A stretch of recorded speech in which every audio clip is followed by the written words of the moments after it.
को लेकर के तो बहुत सारे उपाय अपने सोशल मीडिया पे देखे होंगे, लेकिन आज ज्योतिष विज्ञान की इस अद्भुत दुनिया इस चैनल पर मैं आपको एक कर्ज मुक्ति का एक बहुत ही रहस्यमय परंतु बहुत ही खास उपाय बताने जा रहा हूं। कहते हैं कर्ज वो होता है कि जो इंसान को दीमक की तरह खा ले। कर्ज से पीड़ित लोग मैंने ऐसे देखे हैं कि तड़प तड़प करके वो अपने सुसाइड तक कर लेते हैं और नाना प्रकार के उपाय करने के उपरांत भी उनको फायदा नहीं मिलता। इसके बाद भी वो अपनी जीवन लीला तक समाप्त कर देते हैं। कहते हैं मित्रों कि कर्ज अगर किसी को लग जाए, चाहे वो किसी भी प्रकार का कर्ज हो, व्यक्ति का जीवन समाप्त हो जाता है, उसे वर्षों तक उससे मुक्ति नहीं मिलती। आज मैं आपको कर्ज मुक्ति से दूर होने का एक बहुत ही रहस्यमय और बहुत खास उपाय बताने जा रहा हूं। आपने नमक की ढेली तो देखी होगी। आमतौर पे जो साबुत नमक होता है, हमें इस नमक को ले लेना है। कितना लेना है? 125 ग्राम मात्रा में नमक लेना है, या तो 125 ग्राम या 1.25 किलो। नमक की खड़ी वाली जो ढेली होती है ना, वो हमें ढेली ले लेनी है। आराम से आप किसी भी अपने किराने की दुकान से, परचून की दुकान से आप आस पड़ोस से खरीद सकते हैं। इस नमक को क्या करना है, कैसे प्रयोग करना है? किसी भी अमावस्या तिथि पर या मंगलवार के दिन ये उपाय आपको करना है। आपको चांदी की एक थाली ले लेनी है। और एक और बात मैं आपको बता दूं, आपके ऊपर चाहे जितना कर्ज हो और आप चाहते हैं कि बहुत तेजी से ही उतर जाए, तो बहुत तेजी से ये प्रभाव देता है। मात्र 90 दिनों के अंदर ही आपके कर्ज को वापस करता है। आपने देखा होगा कुछ एक फसलें ऐसी होती हैं, कुछ ऐसी यूरिया होती है, जब हम फसल लगाते हैं तो वो फसल जल्दी नहीं डेवलप होती, लेकिन कुछ यूरिया के माध्यम से, कुछ रसायन प्रयोग के माध्यम से उस फसल को बहुत तेजी से बढ़ा देते हैं। तो आज उसी प्रकार का एक बहुत ही खास उपाय भी मैं आप सबके सक्षम रखने जा रहा हूं। चांदी का एक पात्र आपको लेना है, एक खड़ी थाली आप ले लीजिए। और दूसरा, अगर आप चांदी का नहीं ले पा रहे हैं तो आप तांबे का पात्र ले लीजिए।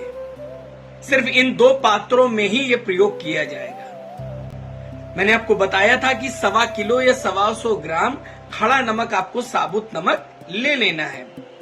मंगलवार के दिन इसको अच्छे से पीस लीजिए। ध्यान रखिए कि जिस समय आप ये प्रयोग कर रहे हो, रात्रि काल हो और आपके आसपास कोई भी ना हो, मतलब सुनसान में करना। कहते हैं ना, जो भी तंत्र विद्याएं सिद्ध की जाती हैं या जो भी तांत्रिक प्रयोग किया जाता है, वो एकदम सुनसान में और एकांतवास में ही किया जाता है। इसके बाद इसे अच्छे से पीस लीजिए। पीसने के उपरांत अपना मुख उत्तर की दिशा पे या आपके घर में जिस दिशा में मंदिर है उस तरफ कर लीजिए। यहां तक करने के बाद अब आपको कितना कर्जा है ये तय कर लीजिए। 2 लाख, 4 लाख, 10 लाख, 2 करोड़, 20 करोड़, जो है उसकी संख्या अपनी उंगली से, कौन सी उंगली से? रिंग फिंगर, अनामिका उंगली, इस उंगली से उकेर देंगे आकृति। मान लीजिए आप पे 1 लाख का कर्जा है, तो आप 1 बनाएंगे, 0 बनाएंगे और 0 बनाएंगे जितना 1 लाख के अंक में आता है। और इसको थोड़ा सा गहरा बनाएंगे, क्योंकि नमक को पीस करके आपने थाली के बराबर कर लिया। उसके बाद उसमें थोड़ा सा गहरा अंक बनाएंगे। इस कार्य को करने के उपरांत उस भरी हुई थाली को, नमक से जो भरी हुई थाली है, इसे लगातार 11 दिनों तक दिया दिखाएंगे, पूजन करेंगे। कैसे करेंगे? जैसे आप नियमित जो पूजन करते हैं वो तो आपको करना अनिवार्य है ही है, लेकिन साथ ही साथ आपको अपने ऋण को दूर करने हेतु ऋण मोचक मंगल पाठ का पाठ करना है, बहुत अनिवार्य है। कहते हैं ऋण मोचक मंगल पाठ का कर लेने से चाहे जैसा ऋण हो वो समाप्त होता है।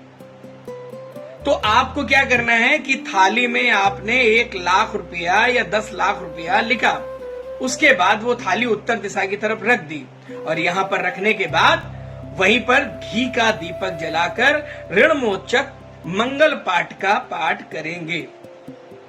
मंगल देव से प्रार्थना करेंगे कि हे मंगल देव, हमारे ऊपर जो भी कर्ज हो, जिस प्रकार का भी कर्ज हो, वो समाप्त हो, वो ऋण से मैं मुक्त हूं। कहते एक दिन में तो फसल भी नहीं उगती कि आपने खेती की, गेहूं बोया और सोचा अगले दिन गेहूं निकल आए और हम मार्केट में बेच दें, तो वहां भी ऐसा नहीं होता, समय लगता है। तो इसमें भी थोड़ा सा समय जाएगा, लेकिन आपको ये बहुत फायदेमंद आपके लिए। 90 दिन जो मैंने बोला है, ये गारंटी है मेरी इस चैनल के माध्यम से कि 90 दिनों के अंदर ये कर्ज आपका समाप्त होना तय है। अब क्या करना है? अब एक भोजपत्र लेना है, उसमें लिखना है ओम भ्राम भ्रीम भ्रौम सह भौमाय देवताय नमो नमः। और ये कागज को मोड़ करके सामने रख देंगे। रोली, चंदन, अक्षत, कुमकुम और धूप दिखाएंगे। अब इसके उपरांत इतना आपने कर लिया। 11 दिनों तक नियमित उस पे धूप बत्ती दिखाएं, पूजन करें, पाठ करें। 11 दिन समाप्त होते, यानी कि जो 11वां दिन होगा उस दिन जो भी वार पड़े, आपको एक बहते हुए स्वच्छ नदी के पास जाना है, जो आपके आस पड़ोस में कुछ किलोमीटर पे अच्छी नदी बह रही हो, साफ सुथरी हो, गंगा हो, जमुना हो, सरस्वती हो, वहां जाना है। जा करके अपने नमक को इस भावना के साथ अपने घर से बाहर निकाल करके ले जाना है कि मेरा जो भी कर्ज है वो मेरे घर से, मेरे यथा स्थान से, मेरी फैक्ट्री से जा रहा है। और यही भावना आपको उस नमक को बहते हुए जल में प्रवाहित करते समय भी मन में रखनी है कि मेरे ऊपर जो भी कर्ज की सीमा थी वो सब समाप्त हो रहा है और मेरा सारा कर्ज इस नदी के माध्यम से बह गया, समाप्त हो गया, आपके पास से चला गया। वहां बैठ करके एक दीपक लगाएंगे और मंगल देव का ध्यान करेंगे कि हे मंगल देव, हमारा संपूर्ण कर्ज समाप्त हो, हम पर कृपा बनाए। मान लीजिए निश्चित तौर पे आपका ऐसा एक चमत्कार होगा कि जिससे आपका सारा कर्ज धीरे धीरे करते करते आपका सारा कर्ज समाप्त होगा। इसको जितनी श्रद्धा और ईमानदारी से आप करेंगे, जितनी ईमानदारी से करेंगे, उसका उतना लाभ आपको जरूर प्राप्त होगा। तो आप इस उपाय को जरूर करें। और बहुत ही महत्वपूर्ण उपाय है, क्योंकि अभी तक लाखों लोगों ने इसको किया और बहुत सारा लाभ उठाया। आज मुझे इस चैनल पे इस वीडियो को लेकर के आना पड़ा, तो इस काम को जरूर करें।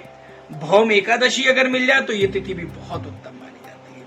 और हाँ मित्रों, अगर अभी तक आपने इस चैनल को लाइक किया नहीं, सब्सक्राइब नहीं किया, तो लाइक करें, सब्सक्राइब करें और कमेंट बॉक्स में जरूर लिखें कि आपका अनुभव क्या रहा। श्री राधे।